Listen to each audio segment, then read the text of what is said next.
All right, I got a few more devices here that use the idea that electricity and magnetism are related.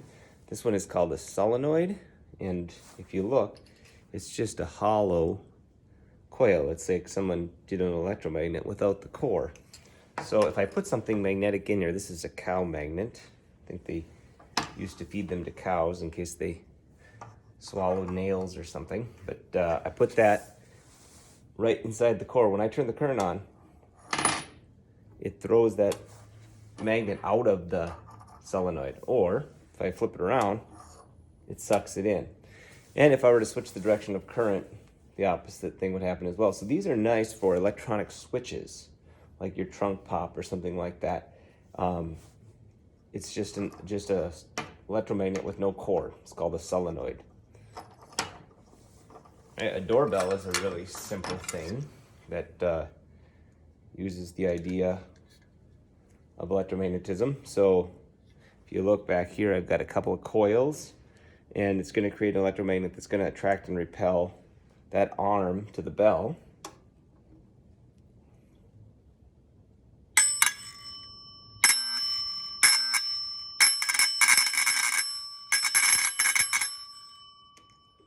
And probably the most famous example would be a speaker.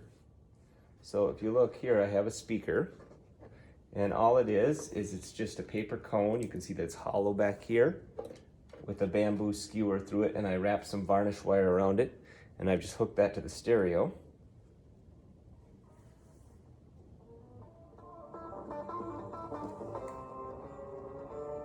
Now you can tell when I pull the magnet out of the back of the coil, the sound goes away. So I have these magnets here in my hand.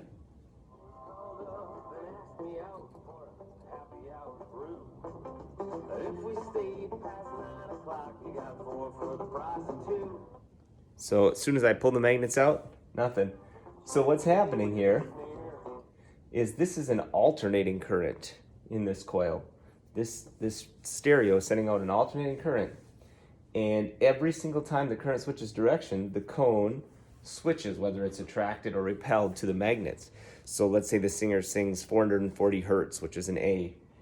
This current needs to switch direction 440 times a second so that the cone can be attracted and repelled 440 times so that we can make that sound wave with this paper cone. All right, you can't talk about electromagnetism without talking about electric motors. And an electric motor is a device that converts electrical energy into mechanical energy. So it uses that idea that there is a force on a current-carrying wire when it's in a magnetic field to take some electrical input and turn it into a mechanical output, usually spinning. So these are electromagnets on the outside. A lot of times motors will have permanent magnets, but I've labeled them south and north. And then when electricity turns on, here on this armature, we get electromagnets north and south. But these electromagnets are actually going to change their polarity as soon as we make a half of a turn. That's super important, because if not, as soon as I turn electricity on, red would go towards blue and blue towards red, and the motor would stop spinning because everybody would be happy. Now everybody's by the pole they want to be by. But if at this moment right here, I can get current to switch direction for just these two magnets here, the spinning ones, if at that moment I can switch the direction of current, then I can get it to keep spinning, because now red doesn't like blue, it likes red. And then once you make another half spin, it needs to switch again. So how are you going to do that? Well, the way I'm bringing electricity into these coils is through these brushes. This little metal thing that makes contact right here is called a brush. So there's some motors that don't have brushes, but this one does. I'm bringing in electricity through the brush, and then there is a split ring commutator right here. It's a metal ring. It's really hard to see it, but it's a metal ring, and the ring has a split in it right there. There's a little crack, so that every time you make a half turn, the brush is making contact with the opposite side, so the direction of current is switching automatically. That commutator is really important for making an electric motor work. So you might even be able to see some sparks when I turn this on of the current being brought in at the brushes.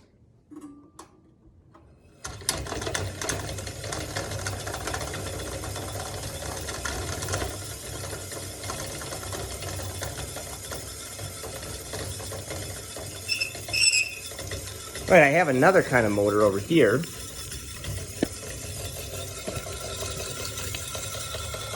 This motor doesn't have the commutator. I've actually got hooked up to a couple of 9 volts, but what it has is 12 different magnets, and they're all oriented differently. So south is out, north is out, south is out, north is out. It's basically like it's going to get a push 12 times on every spin, right? But how is this external electromagnet going to change its direction? Because I'm putting it in with these two 9 volts that are hooked up one way. This is positive, this is negative. So how is it going to change direction? Well, it does by this light sensor. So when the magnet is just the right spot, we switch from black to clear so that this light sensor can tell it to switch the type of electromagnet.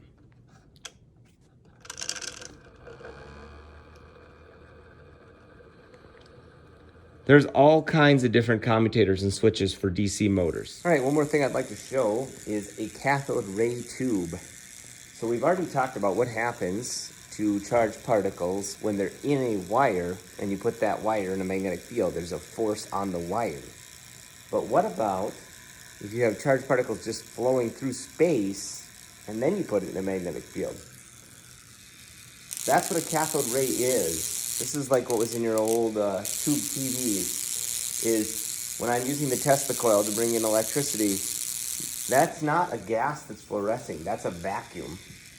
And there's electrons being pushed from the cathode to the anode, and as those electrons are being pushed, they're making this phosphor screen glow. So that's not a beam of light, it's a beam of electrons. If I put a magnet behind the beam, I can actually bend that beam downward. That's actually how they used to create the picture on your TV screen, is they used magnets to to deflect the beam so that it could write its way across the screen. So the force is not just on a wire, the force is also on a beam of electrons or charged particles.